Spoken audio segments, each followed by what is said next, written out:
Today we're going to look at rendering a product. So it could be a part studio or an assembly that you have created in Onshape, and we're going to be rendering it in Blender. So what I have here is a full assembly, and what I have down here is a model that I've imported and just added a little bit to kind of help with my design.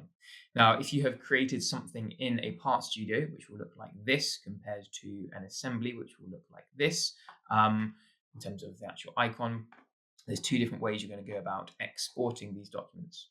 If it's a part studio, you're going to click on right click and click export, and you're simply going to export it as a GLTF and as unique parts.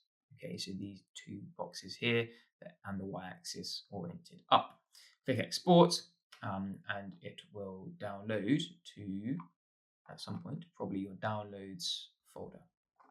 As you can see there in my downloads as a zip file. Click OK, and we're sorted. We're going to do the same with our full assembly, except there is a couple of additional steps. Once we're happy with how it's set up, so maybe you want it, and then we're going to give it something like that, we're going to right click, we're going to click on export, but this time we're going to change this to a parasolid file, and we do not want to check this unique parts as individual files. We do want it to still be y-axis up, and then we can click on export. Now again, this will download to our downloads folder. We can save that, that's absolutely fine.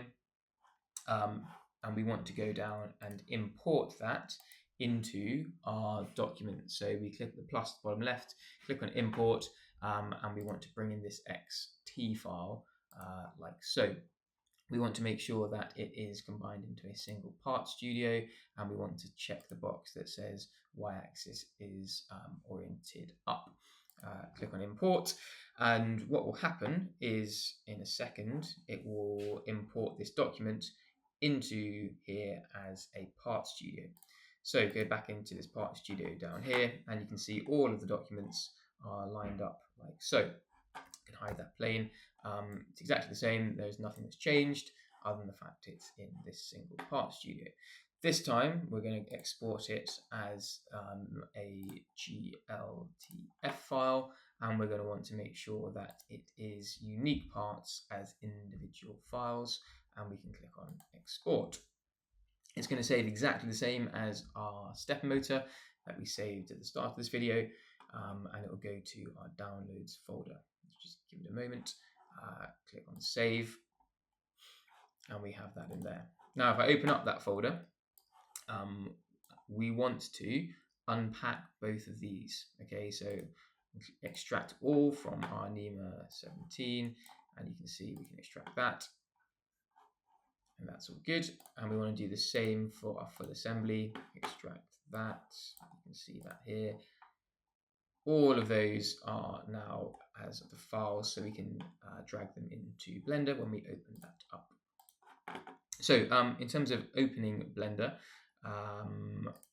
you're going to open Blender from your files. If you haven't downloaded it, download it from the internet, or some of you might use Company Portal or Software Center, depending what kind of setup you have. So Blender will open and it will look like so, and we're just going to have a general setup. Now, before we do anything with the Blender workspace, we want to add in what's known as Blender Kit. Okay, so this is a really useful way of importing materials, scenes, different HDRIs very, very quickly without having to worry about setting too many things up. And to do that, if we go to the internet and just type in Blender Kit, we can click on Download Blender Kit, and then this big blue button here, blue purple, and it has a video that shows us how to install it. It's very simple. This will download as a zip file. We then go into that document, we drag the zip file into our Blender workspace, and then enable the add-on and click OK. And what you'll be set up with is hopefully something that looks like this. Now, in terms of importing our files, what you're going to do is you're going to click on File, Import, and your GLTF files. Go into wherever you saved it. So we've got our NEMA 17 here. I can drag those two in, import it, and it'll be in there somewhere in a second. And we can then do the same. We can import our other file that we've got, which is this full assembly. I'm going to select all of them by dragging down Shift and click, and then import that, and we'll have all of our sections. Now you can see them over here, but I'll explain a bit more about those in the next video.